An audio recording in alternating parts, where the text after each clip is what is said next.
सुधांशु जी, आपका रुख करते हुए, चूंकि आप गौर से सुन भी रहे थे राकेश टिकैत को, उनकी ओर से कहा गया है कि जब तक सरकार हमारी बात को नहीं मानती, हमारा ये आंदोलन यूं ही जारी रहेगा।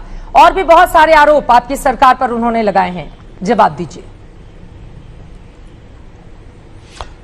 चित्रा जी, जो उन्होंने आखिरी जवाब दिया ना आपके सवाल का, बस उसी में सारी बात का उत्तर निहित है।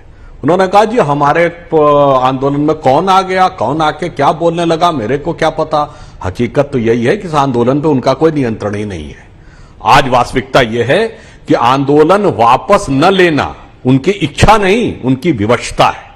क्योंकि राकेश टिकैत हैं, महेंद्र सिंह टिकैत नहीं है चौधरी साहब, जिन्होंने कि एक आह्वान किया था और पूरी दिल्ली भर गई थी किसानों से। एक आह्वान किया, दिल्ली से किसान बाहर। इनकी वो हैसियत ही नहीं है कि वापस ले सके। तो अब ठीक है, फिसल पड़े तो हर हर गंगे करते रहिए। चूंकि एक वर्ष हो गया है, आपने देखा इस एक वर्ष में एमएसपी ज्यादातर फसलों की 2 गुना से अधिक बढ़ी। आपने देखा रिकॉर्ड उत्पादन हुआ। आपने देखा कि सिर्फ पंजाब, हरियाणा और पश्चिमी उत्तर प्रदेश के 5-7 जिलों को छोड़कर पूरे भारत में किसान ने बड़े अच्छे ढंग से काम किया, सारे ढंग से व्यवस्थित काम हुआ, लोगों को अनाज भी पहुंचा, अनाज का रिकॉर्ड उत्पादन भी हुआ। और जहां तक ये किसान है, अरे भाई किसान का, अब कोलकाता चले गए जिस समय वहां चुनाव था, अब उत्तर प्रदेश में चुनाव है तो कह रहे हैं लखनऊ आएंगे। और किसान है तो इसमें अब्बा जान, भाई जान, ये सब कहां से आ गए? अरे भाई असदुद्दीन ओवैसी एक्स पार्टी को लाभ है कि बी पार्टी को लाभ है, भाजपा कांग्रेस, इसका क्या मतलब है? किसानों के बिलों से यह बता दिया जाए स्पष्ट। और अगर इतनी ईमानदारी है तो जाके पंजाब में आंदोलन करे, जहां आज भी यह नियम है कि 5 साल तक जेल में डालने का सजा का प्रावधान है यदि किसान कॉन्ट्रैक्ट फार्मिंग में उल्लंघन करता है। अगर आपकी हिम्मत और हैसियत है तो जाकर केरल में आंदोलन करके दिखाइए, जहां एमएसपी है ही नहीं, वहां पर ये मंडियां हैं ही नहीं, जहां से राहुल गांधी जी सांसद हैं। समझ रहे हो? समझ रहे हो ना? बस यही है।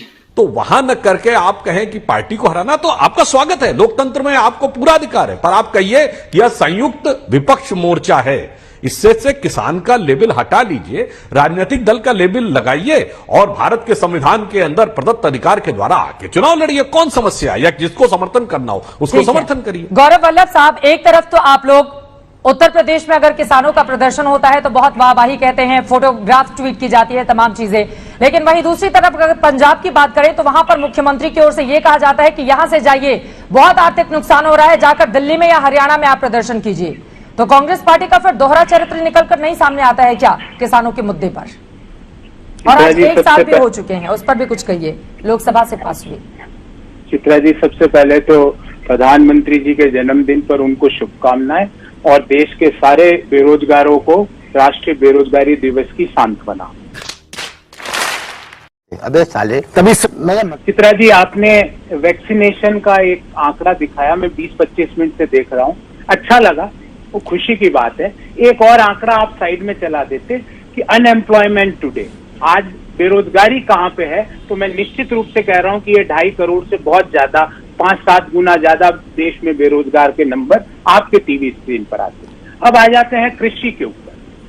कृषि में आप ये बताइए चित्रा जी, 4 दिन पहले भारत सरकार की एक रिपोर्ट आती है जिसको कहते हैं सिचुएशन असेसमेंट सर्वे।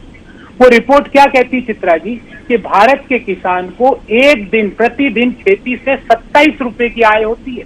ये भी 2018-19 का आंकड़ा है, 27 रुपये भारत सरकार का आंकड़ा है। वो रिपोर्ट क्या कहती है चित्रा जी, कि 2012-13 में एक किसान परिवार को खेती से 48% आय होती थी, जो घटकर 2018-19 में 38% रह जाती है। ये मेरा आंकड़ा नहीं चित्रा जी, भारत सरकार का आंकड़ा है। सुधांशु जी ने कहा कि हमने एमएसपी की डबल कर दिए। सुधांशु जी, गेहूं पर एमएसपी थी 1975 रुपये प्रति क्विंटल, जिसको बढ़ा के किया 2015 रुपये, अर्थात 40 रुपये प्रति क्विंटल आपने एमएसपी। इसको डबल करना कहते हैं क्या? मुझे नहीं लगता इसको डबल करना कहते हैं। पिछले 7 साल में कृषि की जो लागत है प्रति हेक्टेयर, और ये भी भारत सरकार का ही आंकड़ा है, प्रति हेक्टेयर 25,000 रुपए से बढ़ी चित्रा जी। और 1 हेक्टेयर में लगभग 3,500 किलो गेहूं होता है, तो लगभग प्रति किलो गेहूं की एमएसपी बढ़नी चाहिए थी। अगर हम सिर्फ लागत ही देते, उसमें मुनाफा नहीं, तो 7.5 रुपए क्या बढ़ाते हो आप? मैं जवाब ले लेती हूँ सुधांशु जी से। सुधांशु जी, उन्होंने एक एक करके पॉइंट टू पॉइंट उन्होंने सवाल पूछे हैं। और एक छोटा सा जवाब गौरव वल्लभ जी, वैक्सीनेशन के आंकड़े देखकर खुश नहीं हुए क्या आप? 2 करोड़ के आंकड़े को पार कर गया है। मैंने तो चित्रा जी आपको खुशी के मारे मैंने शुभकामनाएं भी दी सारे देशवासियों को, पर एक आंकड़ा और देना चाहता हूँ सभी देशवासियों को। मालूम है तेरे बाप को मत सिखा, चल। तुम इतनी छोटी सी बात में बोलिए बे। बहुत मनुष्य लग रहे, मत करो, रहने बहुत बुरे लग रहे। तोबा तोबा तोबा, थारा मूड खराब कर दिया।